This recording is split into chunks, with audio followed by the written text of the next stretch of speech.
Sisters and brothers of America, it fills my heart with joy unspeakable to rise in response to the warm and cordial welcome which you have given us.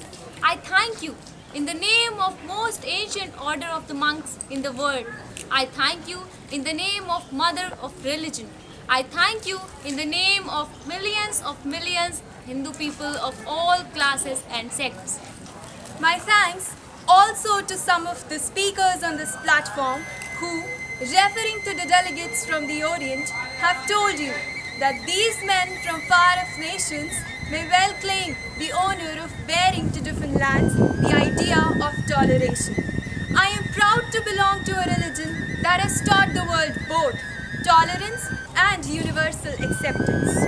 We believe not only in universal toleration, but we accept all religions as true. I'm proud to belong to a nation which has sheltered the persecuted and the refugees of all the religions and all the nations of the earth. I'm proud to tell you that we have gathered in our bosom the purest remnant of the Israelites who came to southern India and took refuge with us in the very year in which the holy temple was shattered to pieces by the Roman tyranny. The present convention, which is one of the most august assemblies ever held, is in itself a vindication, a declaration to the world of the wonderful doctrine preached in the Gita. And I quote, "Whosoever comes to me through whatsoever form, I reach him. All men are struggling through paths which in the end lead to me." Sectarianism, bigotry, and its horrible descendants, fanaticism have long possessed this beautiful earth.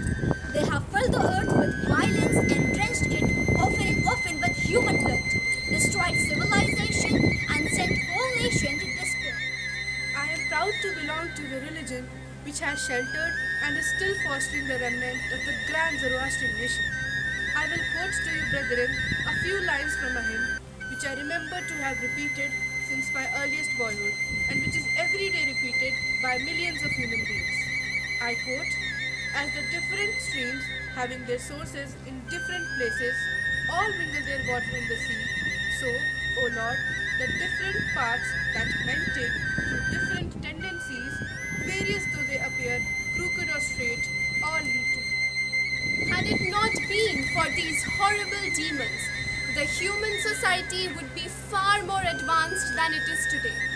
But their end has come, and I fervently hope that the bell that tolled this morning in honor of this convention may be the death knell of all fanaticism, of all persecutions with the sword or with the pen, and of